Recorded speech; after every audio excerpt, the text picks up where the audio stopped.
Olá, tudo bem com você? O tema da nossa aula hoje é a História da Educação de Surdos e Idade Contemporânea. Nós vamos continuar evoluindo no estudo de todo o processo histórico que aconteceu na educação de surdos.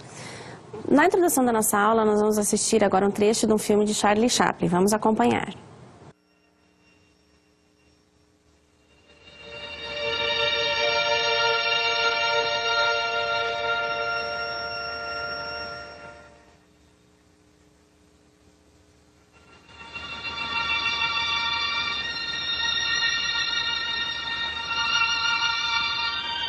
Out Caesar, out Nolus, Emperor of the world. My word.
Então, bonito, não é? Charlie Chaplin nos presenteou com a sua obra, com a sua arte.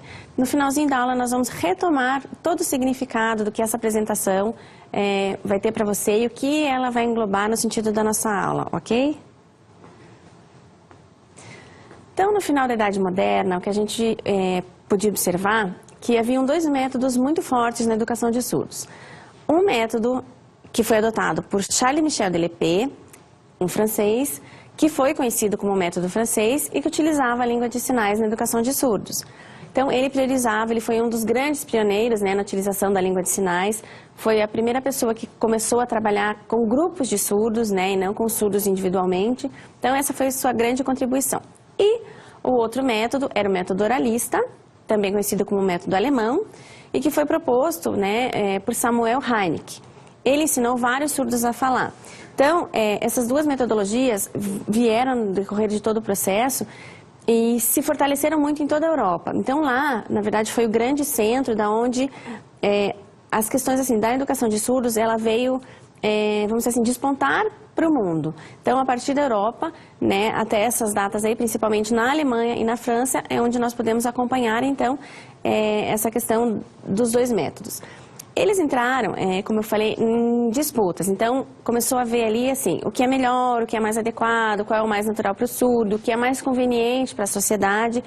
E a partir dali, então, muitos estudos, muitas outras, né, pessoas em diversos países também ali do território europeu começaram a estudar. Também na França, Roch-Ambroise Sicard, ele fundou uma escola de surdos chamada Escola de Surdos de Bordeaux. No início, ele já também trabalhava com a questão da língua gestual, né, que era conhecida na época. E mais tarde ele veio suceder o Abade Lespée, né, ele foi sucessor na direção do Instituto Nacional de Surdos Mudos em Paris. O trabalho dele se baseava também nessa questão desse método, embora ele tivesse uma complementariedade em relação ao método do Abade Lespée. Ele trabalhava também a parte escrita. Ambroise também foi importante porque no período que ele dirigiu o Instituto Nacional de Surdos Mudos, foi o período em que mais houve professores surdos dentro da instituição. Então, o número de professores surdos era maior do que o número de professores ouvintes. Então, isso foi muito importante. Ele conseguiu valorizar, né, a própria cultura, os iguais, os seus pares, né, como referência para os alunos que estavam ali estudando, utilizando, então, os surdos adultos como professores na educação. Então, isso foi um marco bem importante, porque ele já tinha uma visão de que era necessária essa integração, eles estarem expostos à sua cultura para poder desenvolver, então, a sua língua e, consequentemente, a aprendizagem. Seguindo nosso processo histórico, a gente tem Pierre Desloges. Ele foi autor de um livro, foi a primeira publicação de um surdo. Ele ensurdeceu aos 7 anos de idade, devido a uma doença chamada varíola, quase extinta, né, praticamente extinta hoje em dia, não existe mais, mas ele foi acometido dessa doença e ensurdeceu aos 7 anos, né, como uma sequela. Então, na sua publicação, ele já defende também o uso da língua de sinais, né, e ele já começa a se colocar também contra as propostas oralistas que tinham naquela época. Era um processo bem forte, a corrente oralista estava crescendo, mas, por outro lado, havia esse confronto em relação à língua de sinais. Ele, obviamente, como surdo, né, se colocou na posição de defensor da sua língua e fez essa publicação. Então, é o primeiro surdo, né, a qual nós temos registro, que publicou um livro fundamentando, enfim, a sua forma de ver a educação, de como ensinar, de como utilizar a língua de sinais. Também é importante a gente lembrar que a tecnologia, à medida que ela foi, não vou dizer nem muito aperfeiçoando, mas ela foi assim surgindo, né, novas tecnologias, fortaleceu também a proposta do método oralista. Uma dessas invenções foi a pilha eletrolítica, que foi, né, uma patente de Alessandro Volta, em torno do ano de 1800. Ele fez uma experiência utilizando uma varinha ligada a 2 baterias e introduzida no ouvido. E ele percebeu que o canal auditivo, né, que o estímulo auditivo conseguiria ser, enfim, mandado até o cérebro, que a pessoa sentia uma sensação utilizando aquela técnica. Então, ali foi o início, né, do pensar ou de se propor uma prótese auditiva baseada em alguma tecnologia já elétrica. Devido a esses estudos, a essa pesquisa de Alessandro Volta. A disputa pelos métodos continuou se espalhando por diversos países. O primeiro que a gente vai citar agora é a Dinamarca, que Peter Castberg funda a primeira escola de surdos naquele país. E ele se baseava, a sua escola se baseava no método francês, ou seja, o que utilizava a língua de sinais. E é importante também colocar para vocês que a Dinamarca tem uma língua de sinais, eu não posso dizer que ela é mais evoluída ou menos do que a língua do Brasil ou de outros países, porque culturalmente isso não existe, né? Não tem o certo e o errado, são diferentes. Mas na Dinamarca a língua de sinais ela é praticamente igual ao idioma falado, no sentido assim, do número de verbetes, ela tem sinal para todas as palavras. No nosso país, o que acontece é algumas palavras, alguns termos que a gente usa em português, ele tem 1 ou 2 sinais correspondentes, né, que a gente pode utilizar, em alguns casos não tem. Então, o que a gente costuma fazer? A gente explica o sentido, a gente dá uma informação, utiliza um outro sinal que tem o significado similar, mas não tem um sinal para cada palavra. Na Dinamarca e na Espanha, isso acontece também, né, eu estou ressaltando para vocês, a língua de sinais ela é praticamente, né, tem os mesmos sinais do que a língua oral. Nesse mesmo período, comecinho ali, né, de 1800, surge na França um médico chamado Jean-Marc Itard. No período de Itard, em todo o seu decorrer, do seu trajeto profissional, a gente vai observar que ele muda as suas posturas. Então, inicialmente, ele ensinou os surdos a falar. Ele se propunha muito, se baseava bastante no método alemão, embora ele fosse francês, tentando dar ênfase nessa questão da fala para os surdos. Então, primeiro, também um diferencial que ele teve foi treinar a detecção e a discriminação dos sons. Então, o que seria isso? Ele aproveitava o resíduo auditivo dos seus alunos. Então, ele começou a treinar em função da vibração, de técnicas específicas, se a criança ou adolescente, enfim, conseguiria perceber que estava havendo algum tipo de ruído no ambiente e, posteriormente, compreender quais ruídos eram esses, então dando sentido a esses sons. Passando dessa primeira fase, né, do trabalho dele, ele estimulava a fala, né, e finalmente a parte escrita, né? Então ele tinha todo o seu método baseado muito, né, convergente à proposta alemã daquela época, que era oralista. Esses métodos continuaram, né, se difundindo por toda a Europa e acabaram chegando no nosso continente americano, né? Principalmente na América do Norte, foi onde começou, a porta se abriu para a questão da educação de surdos. Thomas Hopkins Gallaudet, ele era um americano e tinha interesse de conhecer qual era o trabalho de surdos feito na Europa. Então, primeiramente, ele se dirigiu àquele continente, para Londres, né, para tentar pesquisar, aprender, ver de que forma o trabalho era desenvolvido. Porém, em Londres ele foi recusado, não permitiram que ele fizesse nenhum tipo de acompanhamento nas escolas, né, lá em Londres. Aí ele acabou indo para Paris, onde ele conheceu Laurent Clerc, um surdo e professor, que realmente ensinou, passou para ele a questão da língua de sinais francesa, ensinou quais as técnicas e estratégias utilizadas na educação dos surdos e acompanhou Thomas Gallaudet aos Estados Unidos para fundar a primeira escola de surdos na América, que foi, né, a escola Hartford, fundada em 1817. Então, nessa escola, a língua era usada na época, a gente chamava, né, de língua gestual americana, né, e ela era uma mistura, ela foi fortemente influenciada, obviamente, pela língua de sinais francesa. Então, era uma mescla da língua de sinais francesa com o inglês, e ela veio tendo toda a sua evolução, até que ela se estruturou como American Sign Language, tá? Que é a língua de sinais que a gente utiliza até hoje. Uma outra curiosidade que eu gostaria de apresentar para vocês é que foi tentado, da mesma forma que nós temos, né, o Esperanto, idioma, que tentou se fazer universal, a gente tem o gestuno. O gestuno foi feito, na verdade, assim, tentou se fazer os sinais que seriam universais. Ele, na verdade, não funcionou bem desta forma.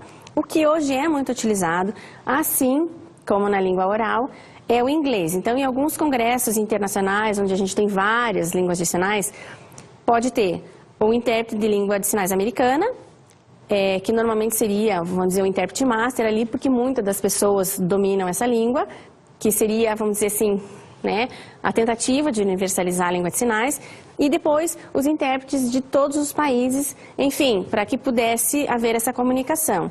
Então, o gestuno existe, ele é feito, ele é estruturado, porém ele não é amplamente divulgado, não funciona plenamente como um nível de comunicação mesmo.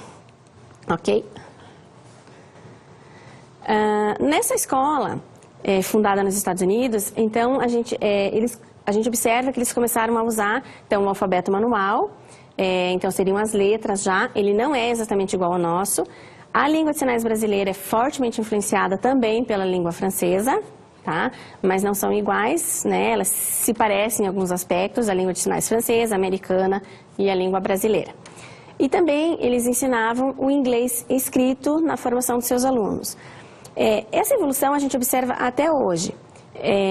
Nos Estados Unidos, a Universidade da Gallaudet, né, ela tem, todos os surdos que estudam lá, eles dominam a língua de sinais americana, a língua de sinais do seu país, a língua escrita em inglês e a língua escrita do seu país. Então, e ainda tem a opção de uma quinta língua, que normalmente é uma língua de sinais a critério, né, do aluno que ele pode escolher. Então, hoje lá, realmente eles estão assim muito avançados na educação. Essa Universidade da Gallaudet tem uma estrutura muito grande, com videoaulas, com até uma biblioteca adaptada também, com recursos de língua de sinais para o aluno. Perdeu aula, ele tem essas aulas gravadas para que ele possa acompanhar os estudos, enfim. Então lá, os surdos dominam pelo menos 5 idiomas, oficialmente, né? Voltando ao Jean-Marc Itard, que eu já comentei anteriormente, antes ele era puramente oralista, né? Ele se baseava bem naquela filosofia. Até que ele começa a rever a sua posição começa a estudar um pouquinho mais e começa a acreditar que realmente a língua de sinais é natural aos surdos. Então ele observa, começa a acompanhar e vê que realmente a língua ela é importante. Então ele começa a ter, assim, vamos dizer, uma abertura de mentalidade, vendo que a fala ainda é importante dentro da visão dele, porém é possível de aceitar plenamente que a língua de sinais também seja utilizada. Tá? Em seguida, acontece a fundação de uma escola experimental na Baviera. Essa escola propunha o ensino de surdos e ouvintes de forma integrada. Foi uma situação pioneira, uma novidade. Infelizmente, logo em seguida, eles, né, a gente vê historicamente, seria pouco tempo, uma média de 30 anos depois, esse sistema foi desfeito. Por quê? Eles achavam que os ouvintes, né, os não surdos, estudando com os surdos, isso seria prejudicial para eles. Então, não permitiram mais que essa integração continuasse. Nessa escola também, os surdos tinham uma possibilidade, o que a gente pode comparar hoje ao contraturno nas escolas atuais. Então, ele teria um período de aula normal, que acontecia, enfim, aprendia, e tinha um período posterior de reforço escolar. Então, como hoje, né, as escolas procedem, né, costumam oferecer aos alunos, com necessidades especiais ou não, esse período de contraturno. Então, quem tem dificuldade em alguma disciplina específica, pode fazer essa aula de reforço. Era o que eles faziam na época. Foi, assim, a gente pode dizer também, né, que eles deram, assim, no início, uma possibilidade, né, de não segregar. Quer dizer, que os diferentes poderiam conviver juntos no mesmo ambiente e aprender. Claro, foi uma tentativa, uma experiência que, infelizmente, né, não teve sucesso, porém eu acho que foi importante, a gente acredita, né, que isso tenha sido assim, um empenho bastante interessante para que a sociedade também pudesse, enfim, ver a surdez de uma outra forma, com uma possibilidade maior. Em Portugal, rei Dom João VI, muito conhecido, né, na história do Brasil também, lá em Portugal, ele funda o Instituto de Surdos Mudos e Cegos de Portugal. Ele pega a orientação de um especialista sueco, né, Per Aronborg, que ele já tinha trabalhado com bastante sucesso em outros países, na Suécia mesmo, na Finlândia, e traz para Portugal, então, toda a sua experiência, fundando esta primeira escola. Em 1838, Ittar, que já trabalhava, né, primeiramente ele trabalhou com método oralista, depois ele evoluiu, aceitando a língua de sinais. Ele está atuando, a partir dessa data, como médico no Instituto de Paris. Então ele faz a primeira cirurgia com bons resultados, né, de recuperação da audição de orelha média. Então a orelha média, a gente, né, se vocês lembram, ela é aquela cadeia de acículos que se movimenta e faz toda a condução do som até a orelha interna. Enfim, normalmente os problemas nessa região são causados por congestão de líquidos, de fluidos, de secreção que se acumulam, né, nessa região. Então, impede que o som passe de forma normal. Então, o que acontece?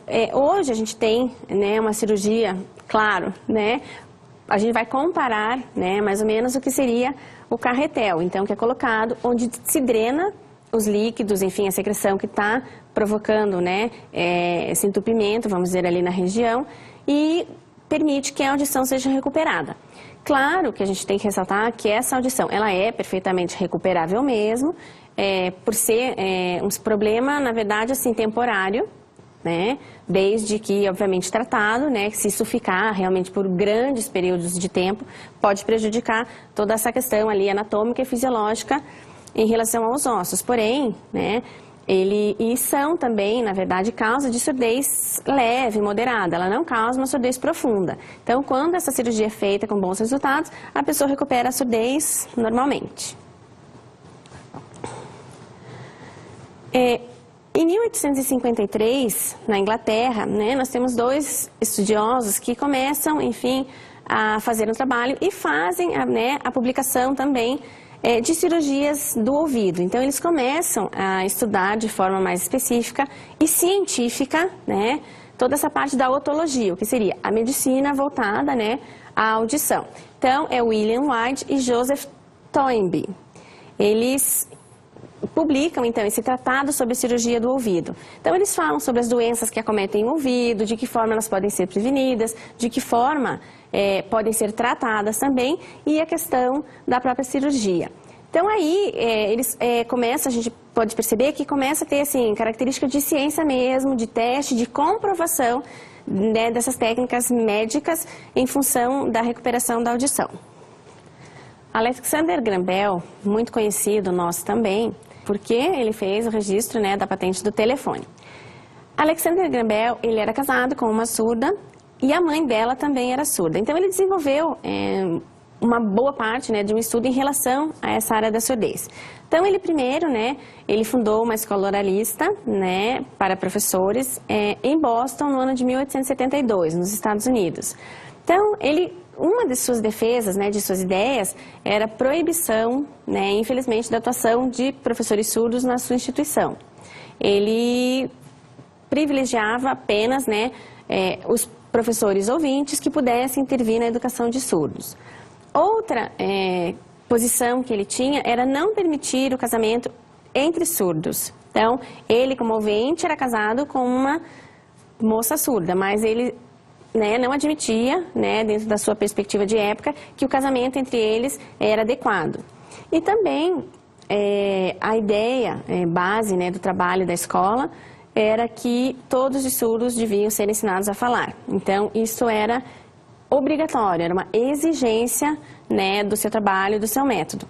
Ele, como a gente viu, né, ele fez a patente do telefone porque ele estava tentando propor alguma forma de tentar descobrir a cura para a surdez da sua esposa e da sua sogra. Então, foi aí que ele começou a desenvolver a tecnologia que depois veio a ser, né, para nós de grande utilidade, enfim, que foi o telefone. Mesmo a gente tendo a tendência, né, lá da origem francesa, em manter a língua de sinais na educação de surdos, a proposta oralista começou a tomar muita força. Então, assim, eles começaram realmente a se espalhar pelo mundo e muitos adeptos acabaram, né, realmente, assim, aceitando essa proposta. E no início do século XX, que a gente observa, né, a maioria das escolas de surdos do mundo, enfim, abandona a língua de sinais e só trabalha com reabilitação de fala. O que eu vou colocar para vocês também, assim, ninguém é contra, né, ensinar o surdo a falar. O que a gente deve ter claro é o seguinte, que o trabalho de fala, hoje em dia, ele e deve ser, pode ser realizado em clínicas de fonoaudiologia. Ele é um trabalho de recuperação terapêutica e não um trabalho escolar. Hoje a escola é vista para ensinar conteúdo, a gente vai dar acesso ao conhecimento, à cultura, né, ao conhecimento sistematizado. Então a escola vai trabalhar com português, matemática, ciências, enfim, atualidades, né, e a questão da fala vai ficar a cargo, então, de profissionais da área da fonoaudiologia, ok? Então a gente desvincula a parte de saúde com a parte escolar. Em 1878, em Paris, aconteceu o primeiro Congresso Internacional de Instrução de Surdos.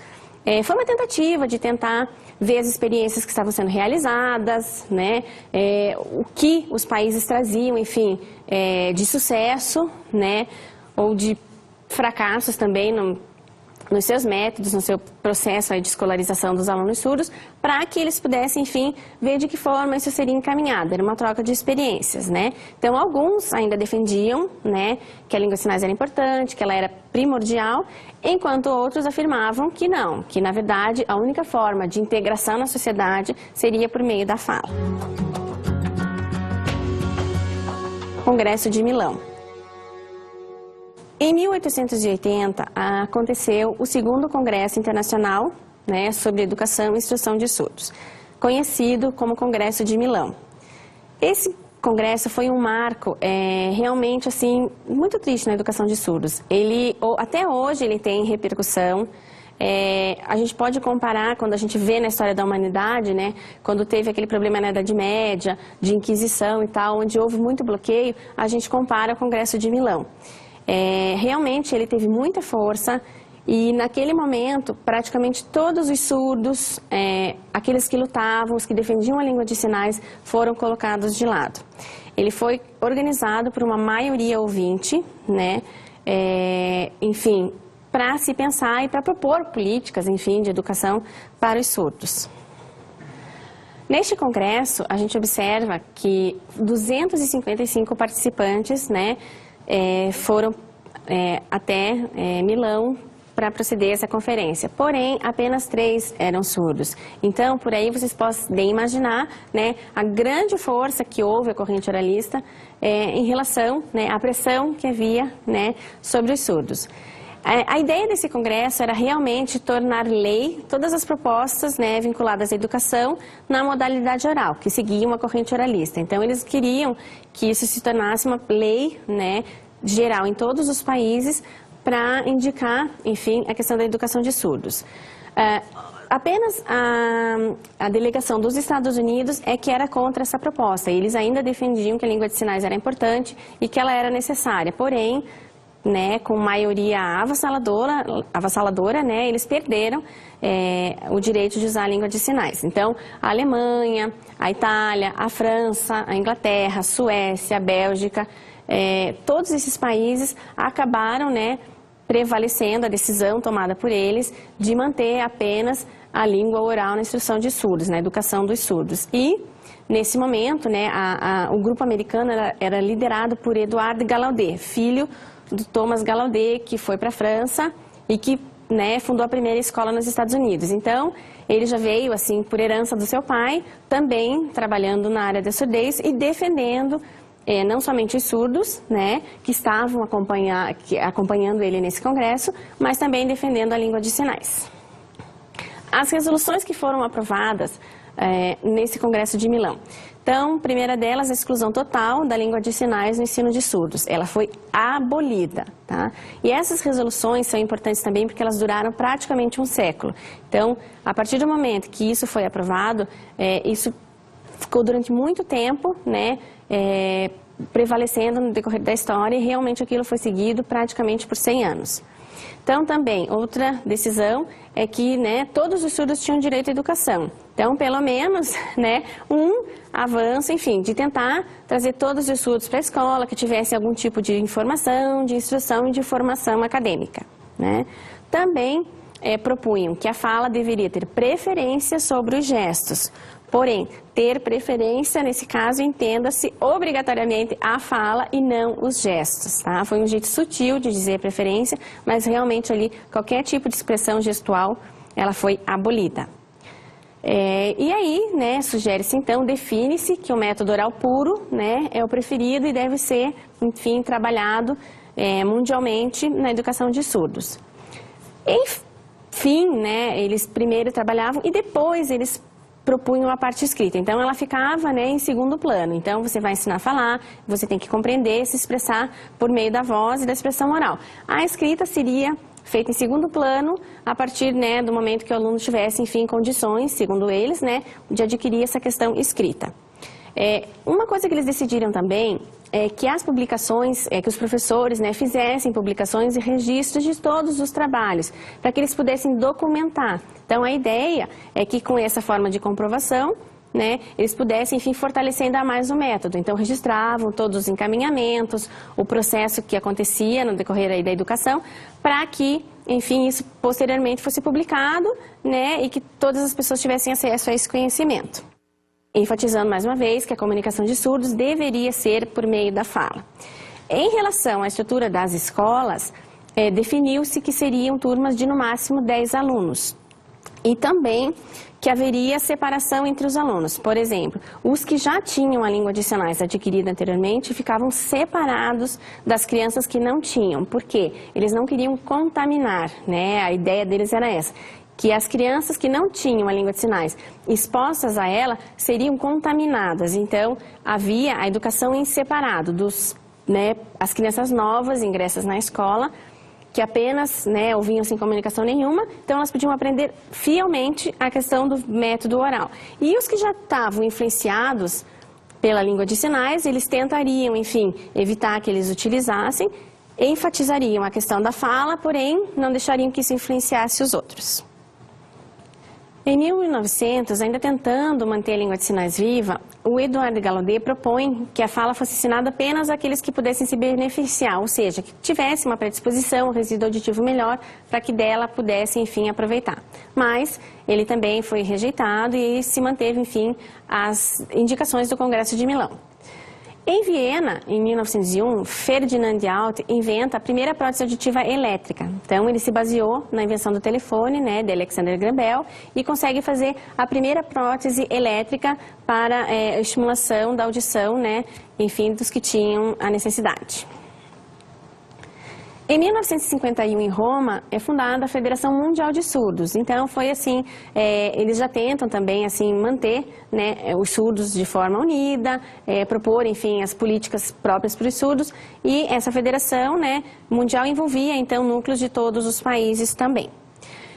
Nesse período também surgem modelos de novas próteses, né, que daí a gente surge, que é um pouquinho mais próxima do que a gente vê hoje, que são os moldes inseridos na orelha, né. Eles, claro, estão ficando cada vez menores, a tecnologia está avançando, porém, já em 1955 é onde surgem essas primeiras próteses com o molde na orelha. Desde o Congresso de Milão, então, o oralismo assumiu, enfim, dominou, né, todas as práticas educacionais que tinham ali. E a gente pode acompanhar que desse método oral, a gente evolui um pouquinho para um outro método chamado materno-reflexivo, que ele, além da questão da fala, ele complementa algumas outras questões.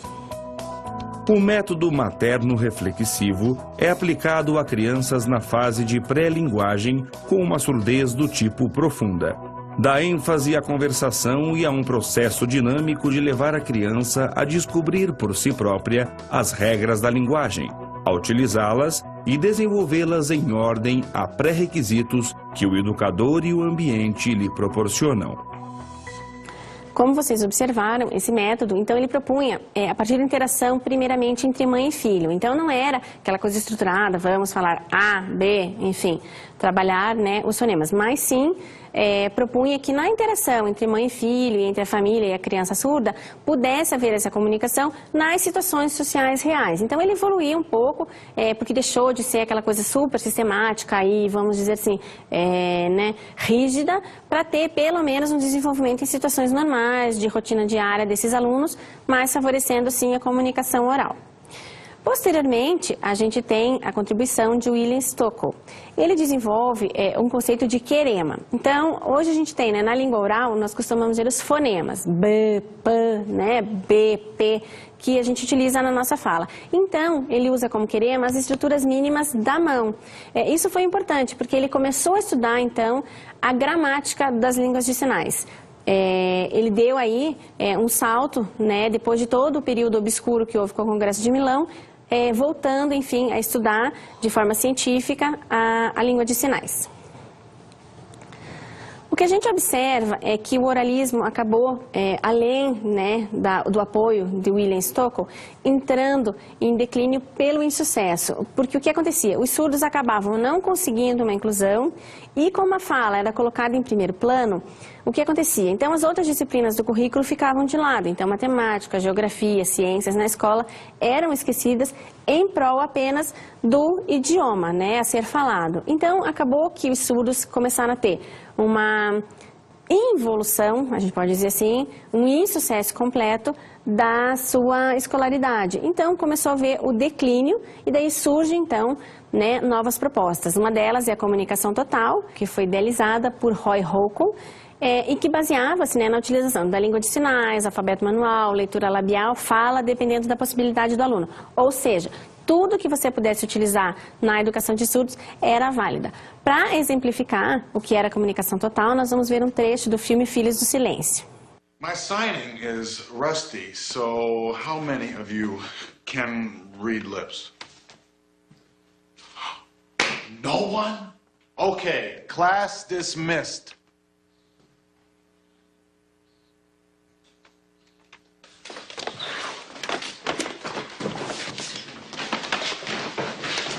No.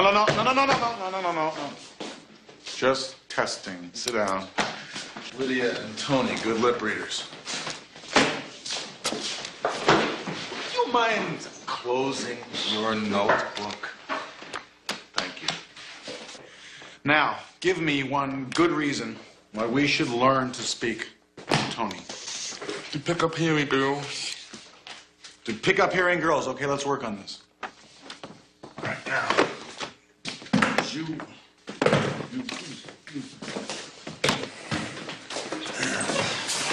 Okay, here are two beautiful hearing girls. You two guys want to pick them up. What is the first thing that you want to say, Danny? Are you rich? No, are you rich? Say it. Rich? Good. Lydia. I'm very rich. Good. Tony. Let's go somewhere and do it. No, thank you. Let's go somewhere and do it. I would rather do it with her. Cute. How about you guys? You want to join us? They don't talk. Fair enough. Okay. Reasons to talk. Right. If your hands are occupied. For example, some guy owes you money. He comes by, but you just happen to be in a handstand. How are you going to tell him to give you your money? You can't use your hands. You've got to speak. Give me my money, you bum. Oh, call me names, will you? I don't have to stand here and take that. You want to fight, huh? Okay, put up your feet, fight like a man. See? Então, no filme vocês observam que ele vai sinalizando e falando junto. Hoje em dia, isso já não acontece mais. Com a proposta nova que surge, né, o bilinguismo, a gente não articula mais. Mas no filme fica claro, então ele vai usando todos os recursos. Ele experimenta quem tem leitura labial, quem não tem, quem necessita mais do apoio dos sinais, que era isso que a metodologia da comunicação total favorecia. Na década de 80, começa a surgir novos estudos a respeito da língua de sinais. Então, nós já estamos agora, né, bem próximo aí da nossa, né, situação de hoje. Então, o bilinguismo é uma metodologia que defende o uso de duas línguas, né, no contexto educacional. A primeira delas é a língua de sinais, considerada natural e indispensável aos surdos, e a segunda língua é a língua oficial do país. Vale dizer que nas escolas a gente dá preferência, no caso da segunda língua, à modalidade escrita da língua, ou seja, o português escrito. Isso em função do que aquilo que a gente já comentou, porque a escola está, né, se presta a dar conhecimento e não ensinar a criança a falar.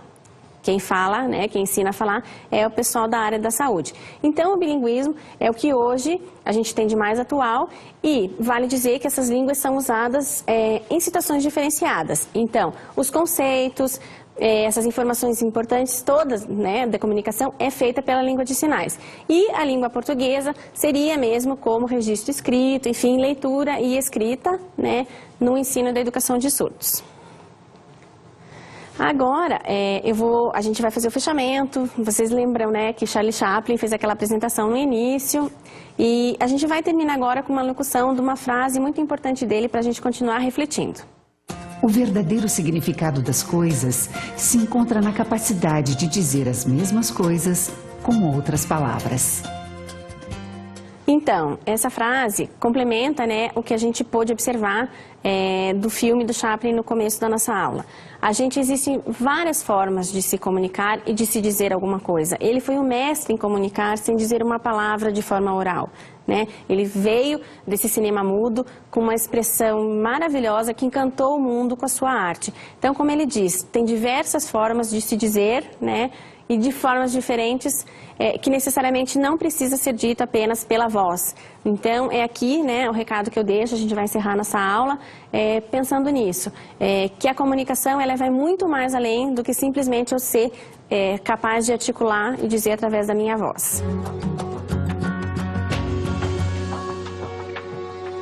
Nossa dica de estudo de hoje, né, vai à sugestão da leitura do livro O Voo da Gaivota, de Emanuele Labori.